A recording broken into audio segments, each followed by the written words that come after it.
आपले यश आपले माणसं ह्या यूट्यूब चॅनलमध्ये आपलं हार्दिक स्वागत आहे. मित्रांनो, गेल्या 15 ते 20 दिवसापासून आमच्या भागामध्ये पावसाचं खंड पडलेलं आहे.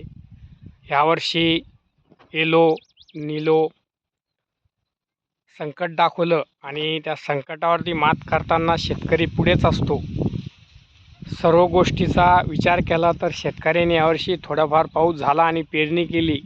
आम्ही आमच्या शेतामध्ये अद्रक, तिकडे तूर, इकडे कपाशी लागवड केली. पण गेल्या 8 दिवसापासून सतत कानावरती बातमी, गोड साखरेची कडू कहाणी अशी म्हण आहे, ती आज सत्यात उतरते की काय असं आहे. सांगायचं तात्पर्य म्हणजे बघा, आता आमचे हे सहभागी बटाईदार फवारणी करत आहे. गेल्या बुधवारी बाजारामध्ये 50 ते 55 रुपयांना मिळणारी साखर ती थेट आज 80 रुपये प्रति किलो मिळत आहे. ती मिळत असेल तर चांगली गोष्ट आहे, कारण आम्ही शेतकरी आहे आणि आम्ही ऊस नाही पिकत.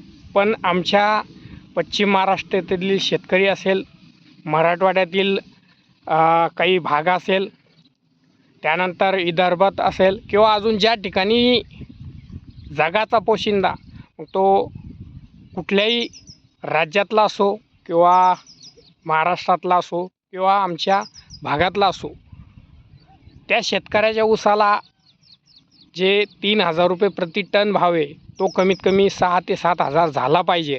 तेव्हा कुठेतरी त्या साखरेची कहाणी सत्यात उतरेल.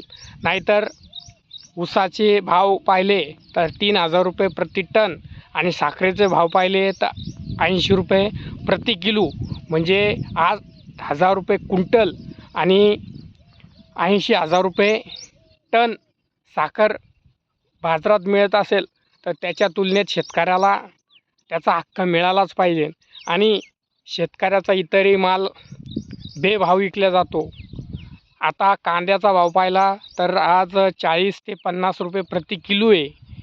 तोच कांदा ज्यावेळेस शेतकऱ्याचा पोशिंदा पिकवतो, शेतकऱ्याच्या शेतात ज्यावेळेस कांदा निघतो, त्यावेळेस त्याचा भाव मात्र 10 रुपये, 15 रुपये, जास्तीत जास्त 20 रुपये. तो पण कांद्याची साईज ह्या साईजला किंवा चांगला क्वालिटीचा असेल तर. नाहीतर शेतकऱ्याचा कांदा असो, टोमॅटो असो, मिरची असो, अद्रक असो किंवा कोणताही माल असो, तो बेभावच घेतला जातो.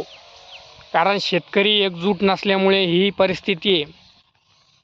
शेतकऱ्याला कोणी वाली नसल्यामुळे शेतकऱ्यावरती अनेक संकट, अनेक गोष्टी आहे. वेळेवर पाऊस पडत नाही, वेळेवरती पिकं येत नाही, अशा भरपूर काही गोष्टी आहे. तर जय जवान, जय किसान, जय महाराष्ट्र. आमच्या चॅनलला लाईक करा, शेअर करा, कमेंट करा. जय महाराष्ट्र.